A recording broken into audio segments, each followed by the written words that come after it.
Hello friends, how are you. I hope कि आप सब अच्छे होंगे। आप सबका वेलकम है आपके अपने यूट्यूब चैनल एक्सपर्ट ओपिनियन पर। आज हम डिस्कस करेंगे विकास की अवधारणा, विकास का अधिगम से संबंध और विकास को प्रभावित करने वाले कारक। विकास से संबंधित जितने भी इम्पोर्टेंट टॉपिक हैं, इम्पोर्टेंट पॉइंट्स हैं आपके लिए, उन सब के बारे में हम डिस्कस करेंगे। ये जो विकास है, विकास आपके CTET में एक आपका टॉपिक है, या ये कह सकते हैं आपके सिलेबस में एक टॉपिक है। ठीक है, तो आपके सिलेबस का ये एक अंग है और इससे आपके 2 से 3 नंबर का पूछ लिया जाता है। तो आज हम इसको डिटेल में डिस्कस करेंगे। ठीक है, सबसे पहले हम ये जान लेते हैं कि विकास है क्या चीज, विकास क्या है। सबसे पहली बात है, क्वेश्चन ये आता है कि विकास क्या है। कोई बच्चा जब जन्म लेता है तो आपने देखा होगा कि बच्चा जन्म लेते ही क्या करता है, रोने लगता है। क्या करता है, रोने लगता है। यानी कि बच्चे का क्या हुआ, रोना क्या हुआ, भाषा का विकास हो गया। जन्म लेते ही बच्चे के भाषा का विकास हो जाता है, यानी कि वह रोने लगता है। भाषा विकास बच्चे का जन्म लेते ही हो जाता है। क्या वो जन्म लेते ही दौड़ने लगता है, भागने लगता है? ठीक है, क्या करता है, जन्म लेते ही सिर्फ रोने लगता है। बाकी भागना दौड़ना ये सब विकास उसके बाद में होते हैं। अब विकास की परिभाषा या फिर विकास को चंद शब्दों में मैं आपको बताऊं तो विकास किसी व्यक्ति में कोई नवीन आदत, नवीन आकृति या कोई नवीन क्षमता, ठीक है, नवीन आदत, नवीन आकृति या फिर कोई नवीन क्षमता में हुआ परिवर्तन ही विकास है, या नवीन क्षमता के कारण हुआ परिवर्तन ही विकास है।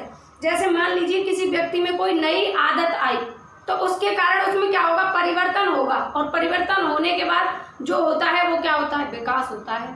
ठीक है, तो किसी व्यक्ति में कोई नवीन आदत, नवीन आकृति या फिर नवीन क्षमता के परिवर्तन के कारण हुआ परिवर्तन ही विकास है। जैसे मान लीजिए कोई बच्चा है और वह बोलना नहीं जानता, कोई बच्चा है बोलना नहीं जानता, उसमें क्या नहीं हुआ, भाषा विकास नहीं हुआ। कुछ लोग होते हैं जन्मजात जो बोलते नहीं है, लेकिन अचानक क्या होता है कि वो बोलने लग जाते हैं, तो उनका वहां से क्या हो जाता है, भाषा विकास हो जाता है। ठीक है, और विकास किसी भी क्षेत्र में सिर्फ एक बार होता है। ये मैं आपको एग्जाम्पल के थ्रू समझाती हूँ। जैसे कोई बच्चा है रोने लगा तो उसका क्या हुआ, विकास हुआ।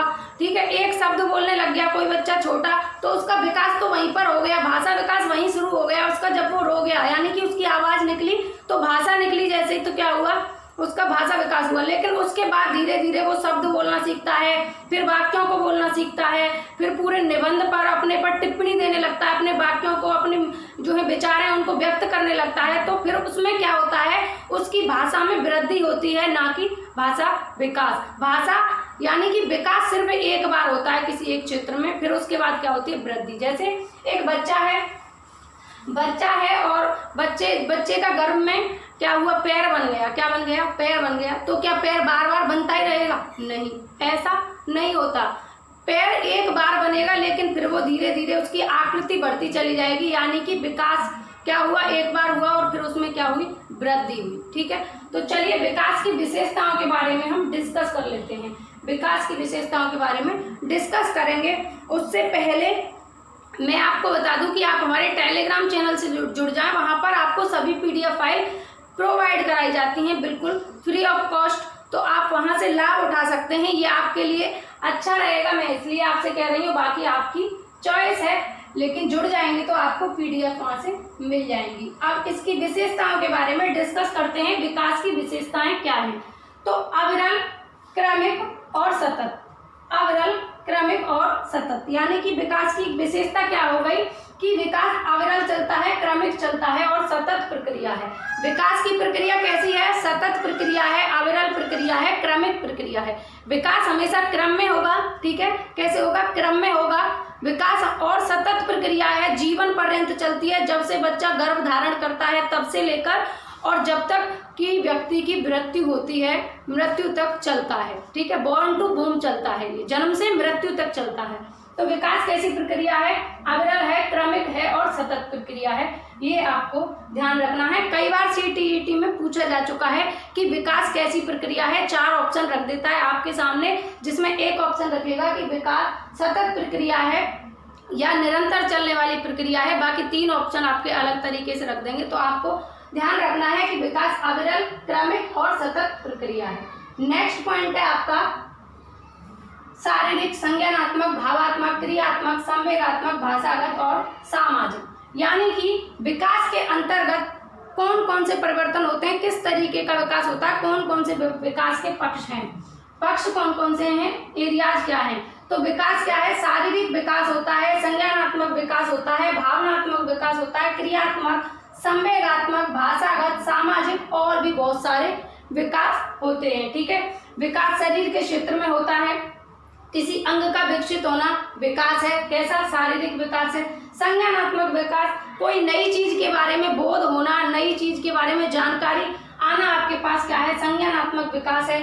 भावनात्मक विकास, कोई नए भाव का उत्पन्न होना आपका भावनात्मक विकास है। क्रियात्मक विकास, संवेगात्मक, इस तरीके से विकास के बहुत सारे पक्ष हैं। ठीक है, आगे बात करेंगे।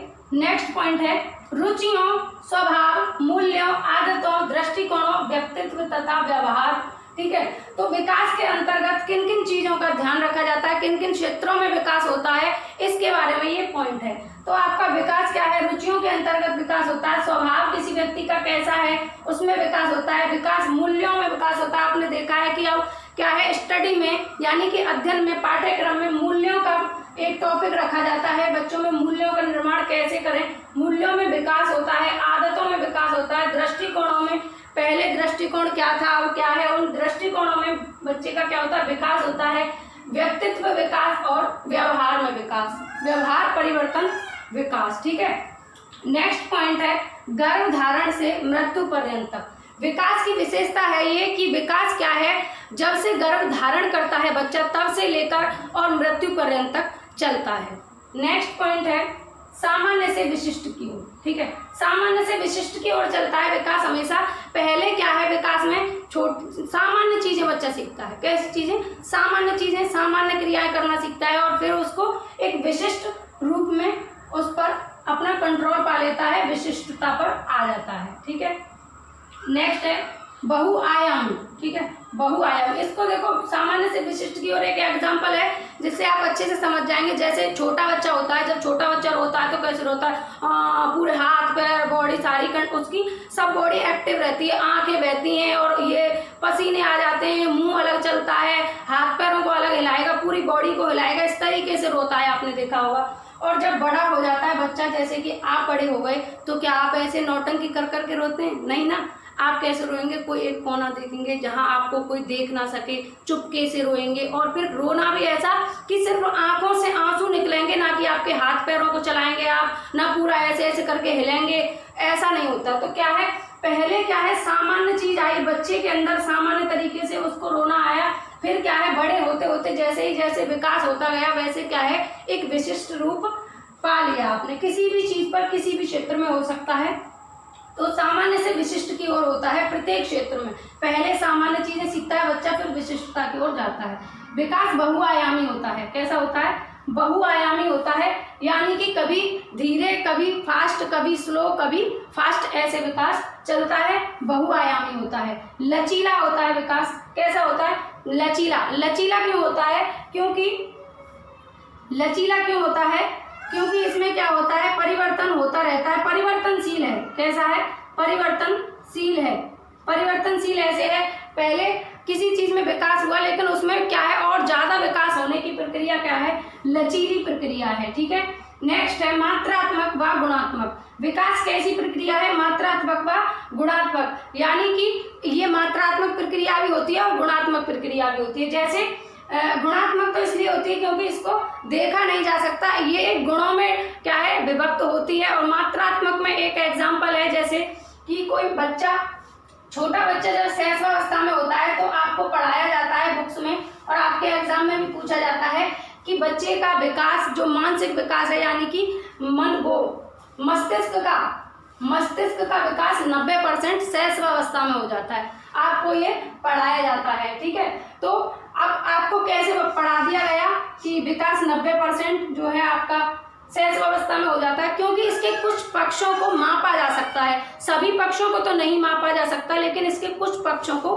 मापा जा सकता है, इसलिए ये मात्रात्मक होता है। और गुणात्मक तो होता ही है। ठीक है, अब चलते हैं इधर विकास को प्रभावित करने वाले कारक की तरफ। तो विकास को प्रभावित करने वाले कारक कौन कौन से हैं इसके बारे में डिस्कस करेंगे। ये मोस्ट इंपॉर्टेंट है और बार बार पूछा जाता है। तो विकास को प्रभावित करने वाले कारक, सबसे पहला कारक है उम्र। उम्र विकास को किस तरीके से प्रभावित करती है देखेंगे आप।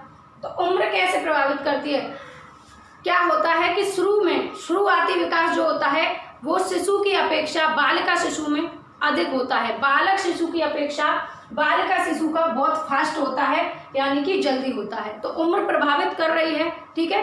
उम्र क्या कर रही है, प्रभावित कर रही है। शुरू में क्या होता है, लड़की का विकास जल्दी होता है अपेक्षाकृत लड़के के। ऐसा लिखा गया है किताबों में, मैं नहीं कह रही, वरना कुछ लोग तो कमेंट करेंगे कि मैम आप ऐसा कैसे कह सकती हो, हमारा भी विकास जल्दी होता है, हम भी जल्दी सीखते हैं बॉयज, ठीक है। बट ऐसा ही है कि लड़कियों का विकास शुरुआती जो होता है वो लड़कों की अपेक्षा फास्ट होता है, स्पीड में होता है। लड़की जल्दी मैच्योर हो जाती है अपेक्षाकृत लड़कों के। नेक्स्ट पॉइंट है लिंग आपका। अब लिंग किस तरीके से प्रभावित करता है, जैसे आपको बता दिया गया कि लड़की का विकास क्या है, फास्ट होता है अपेक्षाकृत लड़के के, ठीक है। अब क्या हुआ, आगे चल के जब बढ़े तो लिंग की बात आई। लिंग की बात कैसे आई, जैसे मान लीजिए एक घर में एक माता पिता के दो बच्चे हैं, एक लड़का है एक लड़की है। लड़की का विकास पहले हुआ अपेक्षाकृत लड़के के, जब और फिर उसको क्या होना चाहिए, आगे ही रहना चाहिए भाई। लड़की का जब विकास पहले हुआ है तो वो आगे रहेगी हर चीज में। लेकिन जब बड़ी हो जाती है लड़की, बड़ा हो जाता है लड़का, तो क्या होता है, लड़का अगर 1 घंटे लेट घर पर आएगा तो माता पिता को कोई टेंशन नहीं होगी, कोई बात नहीं, घूम रहा होगा कहीं अपने यार दोस्तों के साथ में होगा, कोई दिक्कत नहीं है। और लड़की अगर 5 मिनट भी लेट हो जाती है कॉलेज से आने में तो माँ बाप घबरा जाते हैं, अरे हमारी जवान लड़की है कहाँ रह गई। इस तरीके की एक्टिविटीज होती हैं उनके साथ में, और ये प्रत्येक माता पिता के साथ में होती हैं। और क्या है, मैं गलत नहीं कह रही, उनकी चिंताएं जायज हैं, ठीक है। तो क्या हुआ कि लड़के को, जबकि उसका विकास पीछे था लड़के का, लेकिन उसको प्रायोरिटी ज़्यादा मिली, उसको घूमने फिरने की आज़ादी ज़्यादा मिली और लड़की को कम। और कई बार ऐसा भी होता है, देखने को मिलता है समाज में कि लड़कों को बहुत ज़्यादा पढ़ा देते हैं लोग और लड़कियों को क्या समाज के डर से या फिर उनकी जो भी धारणा हो, मन धारणा जो भी हो, तो लड़कियों को क्या है, पढ़ने से रोक दिया जाता है। जबकि लड़की का विकास जब यहाँ पर पहले हुआ, शुरुआती विकास जब लड़की का पहले हुआ तो उसे रोका क्यों गया, क्योंकि लिंग ने उसे प्रभावित किया। विकास को किसने प्रभावित किया, लिंग ने प्रभावित किया। यदि वह लड़की नहीं होकर लड़का होती तो उसको समान प्रायोरिटी मिलती। तो क्या है, लिंग प्रभावित करता है विकास को। नेक्स्ट पॉइंट है पोषण। पोषण किस तरीके से प्रभावित करता है, मान लीजिए कि किसी के घर में खाने पीने की अच्छी व्यवस्था है, संतुलित आहार मिलता है, तो उस बच्चे का मानसिक विकास अच्छा होगा। मानसिक विकास अच्छा होगा, उसका शारीरिक विकास भी अच्छा होगा। यदि उसे खाना पीना सब संतुलित आहार मिलता है तो फिर क्या है, स्वास्थ्य अच्छा होगा। जब स्वास्थ्य अच्छा होगा तो शारीरिक विकास अच्छा होगा, शारीरिक विकास अच्छा होगा तो मानसिक विकास भी अच्छा होगा। और फिर उसके सारे विकास क्या है, बहुत तेजी से डेवलप करते चले जाएंगे, विकास बढ़ता चला जाएगा। और कहीं ऐसा होता है जहाँ संतुलित आहार नहीं मिलता, पोषण नहीं मिलता, तो बच्चे का स्वास्थ्य खराब हो जाएगा, और स्वास्थ्य खराब हो जाएगा तो मानसिक विकास प्रभावित होगा। मानसिक विकास जब प्रभावित होगा तो सभी पक्ष प्रभावित हो जाएंगे उसके, ठीक है, सामाजिक आर्थिक सभी पक्ष उसके प्रभावित होंगे। तो पोषण विकास को क्या करता है, प्रभावित करता है। नेक्स्ट पॉइंट है वंशानुक्रम। वंशानुक्रम किस तरीके से प्रभावित करता है विकास को। वंशानुक्रम से कुछ लक्षण बच्चे में जन्म से आते हैं, माता पिता से आते हैं, ये वंशानुक्रम है। माता पिता के द्वारा आए हुए गुण ही क्या है, वंशानुक्रम है। जैसे मान लीजिए बच्चे की, कोई बच्चा कुशाग्र बुद्धि है, यदि ऐसा कहा जाता है कि किसी के माता पिता कुशाग्र बुद्धि हैं तो 90% चांस होते हैं कि उनका बच्चा भी कुशाग्र बुद्धि पैदा हो।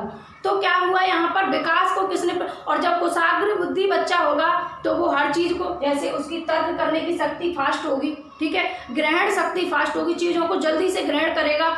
तो ये सब चीजें कहाँ से हुई, वंशानुक्रम से हुई। अध्यापक ने एक क्वेश्चन दिया, शिक्षक ने एक क्वेश्चन दिया मैथ का, ठीक है, और बच्चे ने, शिक्षक ने कराया नहीं, उससे पहले ही बच्चे ने क्या कर दिया, आंसर दे दिया फटाफट से। शिक्षक ने 5 मिनट लगाई और बच्चे ने क्या किया, 2 मिनट में ही आंसर दे दिया। या फिर शिक्षक ने पूरा क्वेश्चन नहीं कराया, उससे पहले बच्चे ने आंसर दे दिया। उसकी तर्क शक्ति फास्ट है, तो किसकी वजह से है, क्या होता है, वंशानुक्रम की वजह से हो जाती है। क्योंकि कुशाग्र बुद्धि माता पिता हैं तो चांसेस रहते हैं बहुत ज़्यादा कि बच्चे भी उनके कुशाग्र बुद्धि हो। नेक्स्ट पॉइंट है आपका वातावरण। वातावरण किस तरीके से विकास को प्रभावित करता है? पूरी तरीके से विकास को वातावरण प्रभावित करता है। आपने देखा होगा कि जो फॉरेन कंट्रीज हैं वहाँ पर क्या है, वो लोग आस्था तो रखते हैं, ऐसी बात नहीं है आस्था नहीं रखते, लेकिन उनका क्या है, एक ही उद्देश्य होता है कि कर्म ही पूजा है। अच्छे कर्म करो, अच्छे विकास करो, अपने देश में नई नई मशीनरी का विकास करो, नई नई चीज़ों का विकास करो, तब क्या है उन देशों का विकास बहुत जल्दी हो जाता है। जैसे सिंगापुर है, ब्रिटेन है, इंग्लैंड है, बहुत सारे देश हैं जिनका विकास हमारे देश से ज़्यादा हो चुका है। अमेरिका है, क्या है वो एक विकसित देश है। अमेरिका विकसित देश क्यों है? जबकि उसकी जनसंख्या हमारे देश से बहुत कम है और हमारे देश की जनसंख्या ज़्यादा है, लेकिन हमारे यहाँ पर अंधविश्वास ज़्यादा है। क्या है? अंधविश्वास ज़्यादा है, अंधविश्वास ज़्यादा है। वहाँ का क्या है, वातावरण ही ऐसा है कि जब बच्चा पैदा होगा तो उसे वही सारी चीज़ें, वही प्रक्रियाएं करवाई जाती हैं, तो वहाँ के वातावरण से उन देशों के विकास पर प्रभाव पड़ता है। इसलिए वो देश क्या है, जल्दी से विकसित होते जा रहे हैं। और वातावरण से और भी एक एग्जाम्पल से मैं आपको समझा सकती हूँ। जैसे कि कोई बच्चा है, उसको ऐसे वातावरण में रखा गया है जहाँ पर चोर, डकैत और इस तरीके के लोग हैं, जुआरी और क्या है आपके उल्टे सीधे ताश खेलने वाले, फालतू के काम करने वाले, झूठ बोलने वाले, बेईमान, इस तरीके के लोग हैं। एक बच्चे को उन लोगों के बीच में रख दिया। और एक बच्चा है जिसे अच्छी सोसाइटी में रखा, जहाँ अच्छे नागरिक रहते हैं, ऐसी सोसाइटी में रखा, तो क्या होगा, जो बच्चा चोरों के बीच में रहेगा वो चोर बनेगा, ठीक है, और जो बच्चा अच्छी सोसाइटी में रहेगा वो अच्छा नागरिक बनेगा। तो क्या हुआ, विकास वातावरण से क्या हुआ, प्रभावित। चोरों के साथ में रहा तो चोर, और साहूकारों, अच्छे लोगों के साथ में रहा तो अच्छा नागरिक। तो विकास क्या हुआ, वातावरण से पूरी तरह प्रभावित हुआ। तो वातावरण का विकास पर पूरी तरह से असर पड़ता है। नेक्स्ट है संस्कृति। अब संस्कृति की बात आती है। आप सोचेंगे कि संस्कृति विकास को किस तरीके से प्रभावित करती है, तो करती है। वो कैसे करती है? जैसे हमारे देश में क्या है, कितनी भुखमरी है, कितनी गरीब जनता है, लेकिन लोग हैं गिरिराज जी पर उठा उठा के दूध की धाराएं लगा रहे हैं, दूध को ऐसे ही, वो दूध नालियों में बह रहा है। आस्था रखिए लेकिन अंधविश्वास नहीं। ईश्वर तो तब भी खुश हो जाएंगे जब आप हाथ जोड़ देंगे, बस इतने से ही वो खुश हो जाते हैं। लेकिन हमारे यहाँ की संस्कृति ऐसी है कि यहाँ पर आस्था के नाम पर फालतू के ढकोसले ज़्यादा किए जाते हैं। तो जब ऐसे ऐसे काम किए जाएंगे, भुखमरी देश से खत्म नहीं होगी तो क्या होगा, विकास नहीं होगा देश का। और विकास करने के लिए संस्कृति जो है पूरी तरह से जिम्मेदार होती है। पूरी तरह तो खैर कोई भी चीज़ की नहीं कह सकती, सॉरी, संस्कृति से विकास पर फर्क पड़ता है, विकास को प्रभावित करती है संस्कृति, ये आपको ध्यान रखना है। नेक्स्ट पॉइंट है आपका आर्थिक दशा। आर्थिक दशा विकास को किस तरीके से प्रभावित करती है? कोई परिवार है जिसमें क्या है, माता पिता अच्छे कमाने वाले हैं या पिताजी हैं और उनकी अच्छी इनकम है, आर्थिक स्थिति अच्छी है, फाइनेंशियल कोई भी प्रॉब्लम नहीं है, तो वहाँ पर खाने पीने की व्यवस्थाएं भी अच्छी रहेंगी। क्या है, आपका भोजन अच्छा करेगा बच्चा तो क्या होगा, उसका विकास अच्छा होगा, शारीरिक मानसिक, वही बात आ गई यहाँ पर पोषण वाली बात। पोषण क्यों, कैसे अच्छा होगा, जब आर्थिक स्थिति अच्छी होगी। गरीबी में क्या पोषण अच्छा हो सकता है? कोई झुग्गियों में रहने वाला व्यक्ति क्या अपने बच्चों के लिए पूरी तरीके की सभी सुविधाएं एकत्रित कर सकता है? नहीं कर सकता। इसलिए आर्थिक दशा विकास को प्रभावित करती है। जब आर्थिक स्थिति सही नहीं होगी तो विकास प्रभावित होगा। अधिगम, अब अधिगम विकास को किस तरीके से प्रभावित करता है ये आप जान लें। तो आपने देखा होगा हमारे ही देश में अनेक राज्य हैं, हमारे ही देश में अनेक राज्य हैं, 28 के समथिंग राज्य, 28 राज्य हैं। उनमें से आप अपने यूपी को ले सकते हैं, एक पिछड़ा हुआ और शिक्षा के क्षेत्र में थोड़ा पीछे है। और अपने ही देश में आप केरल को ले सकते हैं, शिक्षा के क्षेत्र में बहुत आगे है, अधिगम के क्षेत्र में आगे है। तो जहाँ पर अधिगम अच्छा होगा, जहाँ शिक्षा अच्छी होगी, साक्षरता अच्छी होगी, डेवलप होगी साक्षरता, वहाँ पर क्या है, विकास भी ज़्यादा होगा। और जहाँ पर शिक्षित लोग कम हैं, जिस एरिया में, कोई देश हो या कोई राज्य हो, कोई भी हो पूरे वर्ल्ड में, तो जहाँ साक्षरता कम है वहाँ विकास भी कम होगा। क्योंकि विकास को, किसी भी चीज़ को विकसित करने के लिए साक्षरता बहुत ज़रूरी है, अधिगम बहुत ज़रूरी है। ठीक है, आगे बढ़ेंगे और डिस्कस करेंगे वृद्धि और विकास में अंतर। कई लोग वृद्धि और विकास में कंफ्यूज रहते हैं, तो इसके बारे में डिस्कस कर लेते हैं, वृद्धि और विकास में क्या अंतर है। ठीक है, ये बहुत जरूरी है और पूछा जाता है एग्जाम में। ठीक, तो इधर मैंने वृद्धि के पॉइंट लिखे हैं और इधर विकास के, तो आप देख सकते हैं। वृद्धि क्या है, मूर्त है और विकास अमूर्त है। वृद्धि को देखा जा सकता है जबकि विकास को देखा नहीं जा सकता। जैसे मान लीजिए कि किसी बच्चे का क्या हुआ, बच्चे का, या फिर एक एग्जांपल से मैं आपको समझाती हूँ। आपने कोई पौधा लगाया, पेड़ लगाया, तो आपने कुछ दिन बाद देखा कि वो पेड़ बड़ा हो गया है, वो पेड़ क्या हुआ, बड़ा हुआ, यानी कि उसकी जो वृद्धि है उसे आप देख पाए कि वह बड़ा हो गया, वृद्धि को आपने देखा, लेकिन विकास को देखा नहीं जा सकता, अमूर्त है। किसी बच्चे का संज्ञानात्मक विकास कितना हुआ, क्या आप देखकर बता सकते हैं कि इसका इतना हो गया, इतने परसेंट हो गया, 4% हो गया, 10% हो गया, 20% हो गया, 50? नहीं बता सकते, क्योंकि विकास को देखा नहीं जा सकता, अमूर्त है ये। ठीक है, नेक्स्ट पॉइंट है समय, कुछ समय बाद रुकना। वृद्धि कुछ समय बाद रुक जाती है। वृद्धि क्या चाहती है, मैच्योरिटी चाहती है, और किसी भी क्षेत्र में जब मैच्योरिटी आ जाती है तो वृद्धि रुक जाती है। जैसे अब हम हैं, मैं हूं, तो मैं, अब मेरी वृद्धि पूरी हो चुकी, तो इसके बाद क्या अब मेरी वृद्धि होगी? नहीं, अब ऐसा है, जैसा है वैसे ही रहेगा। अब तो बस क्या होगा, विकास होता रहेगा, बट वृद्धि रुक गई। वृद्धि मैच्योरिटी चाहती है, वृद्धि कुछ समय के पश्चात रुक जाती है, ऐसा नहीं होता, होती ही रहेगी। कोई बच्चा जब जन्म लेता है तो उसके हाथ पैर जो है उनकी आकृति बहुत छोटी छोटी होती है, लेकिन धीरे धीरे बढ़ती जाती है, और 18 या 20 साल के बाद में वृद्धि बिल्कुल रुक जाती है, क्योंकि यहाँ पर वृद्धि क्या हो जाती है, मैच्योर हो जाती है, उसके बाद बढ़ने के कोई चांसेस नहीं रहते। जैसे आपकी हाइट है, कहते हैं 18 वर्ष के बाद में हाइट बढ़ने के कोई चांसेस नहीं रहते, 18 से 20 या 22 साल तक लास्ट आपकी हाइट बढ़ती है, यानी कि आपकी वृद्धि रुक गई कुछ समय के पश्चात, यानी मैच्योरिटी मिली, वृद्धि रुक गई। विकास निरंतर चलता है, विकास कभी रुकता नहीं है। विकास क्या है, अग्रल चलता है, निरंतर चलता है, सतत चलता है। नेक्स्ट पॉइंट है मात्रात्मक। वृद्धि आपकी मात्रात्मक होती है और विकास आपका मात्रात्मक और गुणात्मक दोनों होता है। मैंने अभी यहाँ पर विशेषताओं में आपको समझाया था कि विकास मात्रात्मक और गुणात्मक दोनों होता है, जबकि वृद्धि सिर्फ मात्रात्मक होती है। जैसे कोई बच्चा कोई एग्जाम में अच्छे मार्क्स लेकर आया, या मान लीजिए आप CTET में 150 में से 120 नंबर ले आए, ठीक है, 120 आपने गेन कर लिए, 120 आपने अचीव कर लिए, तो आपके क्या है, 120 नंबर, इनको मापा जा सकता है, देखा जा सकता है, अंकों में विभक्त किया गया है, परिमाणात्मक है।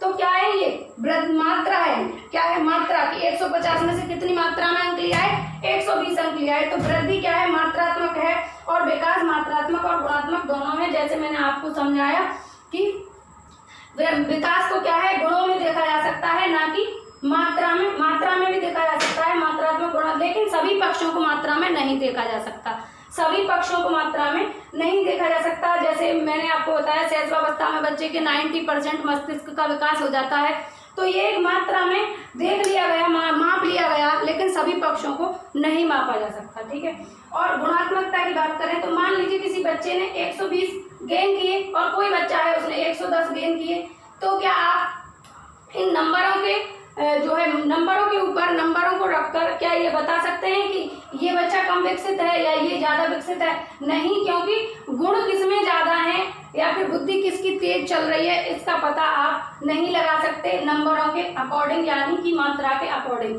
क्योंकि ऐसा हो सकता है कि जो 110 नंबर बच्चा लेकर आया है उसने टाइम को मैनेज नहीं कर पाया हो, या फिर उसका स्वास्थ्य अच्छा ना हो, तो इसका मतलब ये थोड़ी है कि इसमें ज्ञान कम है या फिर ये समझा नहीं है या फिर इसने तैयारी नहीं की, ऐसा नहीं है। क्योंकि विकास जो है आपका गुणात्मक और मात्रात्मक दोनों है, और वृद्धि सिर्फ मात्रात्मक है। नेक्स्ट पॉइंट है आपका दिशा निश्चित नहीं। वृद्धि की दिशा निश्चित नहीं होती और विकास की दिशा निश्चित होती है। ठीक है, वृद्धि की दिशा क्या नहीं होती, निश्चित नहीं होती, विकास की निश्चित होती है। विकास की दिशा क्या है, निश्चित होती है। विकास की पता है कि विकास किस दिशा में, एक दिशा में जब चल रहा है तो इस दिशा में निश्चित रूप से विकास होगा। मान लीजिए कोई बच्चा पैदा हुआ और पैदा होने के बाद निश्चित है कि बच्चा क्या है, बच्चे का भाषा विकास होगा, बच्चा रोएगा। उसके बाद ये निश्चित है कि बच्चा सबसे पहले क्या करेगा कि वो अपनी गर्दन को कंट्रोल करना सीखेगा, फिर उसके बाद बैठना सीखता है, तब वो चलना सीखता है धीरे धीरे, फिर भागना सीखता है। ऐसा नहीं होता कि निश्चित क्रम में चलता है, ऐसा नहीं होता पहले भागना सीख जाए और फिर बैठना सीखे, ऐसा नहीं होता। तो एक निश्चित दिशा है, निश्चित क्रम है, विकास की दिशा निश्चित है और वृद्धि की कोई दिशा निश्चित नहीं है। जैसे कि कोई स्टेट है उसमें कभी गर्मी, अभी गर्मी है बहुत ज़्यादा, गर्मी बहुत ज़्यादा है, तापमान 40 डिग्री सेल्सियस पे पहुंच गया, 50 डिग्री सेल्सियस पे पहुंच गया, और कुछ समय बाद क्या है वो आपका तापमान गिरकर नीचे आ गया। तो वृद्धि क्या है, इसकी कोई दिशा निश्चित नहीं है, कभी कम, कभी ज़्यादा, कभी कम, कभी ज़्यादा चलती रहती है। इसकी दिशा निश्चित नहीं है, पर जरूरी नहीं है कि अब यहाँ पर किसी स्टेट में 50 डिग्री सेल्सियस पर तापमान पहुँचा है तो अब 60 पर ही पहुँचेगा, ऐसा कोई निश्चित नहीं है। गिरकर वो 40 पर भी आ सकता है, माइनस भी हो सकता है, इसलिए वृद्धि की क्या है, दिशा निश्चित नहीं होती। तो आज हमने डिस्कस किया विकास की अवधारणा के बारे में, विकास की विशेषताओं के बारे में, और विकास को प्रभावित करने वाले कारक और वृद्धि और विकास में क्या अंतर है, अधिगम का इससे क्या संबंध है, इस सब के बारे में डिस्कस किया। आपके बहुत सारे क्वेश्चंस क्लियर हुए। यहाँ से आपसे क्वेश्चन किसी भी तरीके से पूछा जाए, बस आपको आंसर सही करके आना है। हमारा टारगेट 120 प्लस का है सीटेट में, और इसको आपको ध्यान में रखकर सभी चीज़ों को पढ़ना है। और उम्मीद है कि आपको सेशन पसंद आया होगा आज का। अगर आपको आज का सेशन पसंद आया है तो वीडियो को लाइक कर दें और ज़्यादा से ज़्यादा मित्रों को जोड़ने का प्रयास करें, जिससे ये कड़ी बहुत लंबी होती चली जाए और हमारा और आपका संबंध बहुत अच्छा बनता चला जाए। आपको कोई क्वेश्चन, कोई क्वेरी अगर पूछना है तो आप कमेंट सेक्शन में लिख सकते हैं। और आज के लिए बस इतना ही, फिर मिलेंगे नेक्स्ट सेशन में। आप तब तक घर पर रहें, सुरक्षित रहें, अपना ख्याल रखें। राधे राधे, टेक केयर, जय हिंद।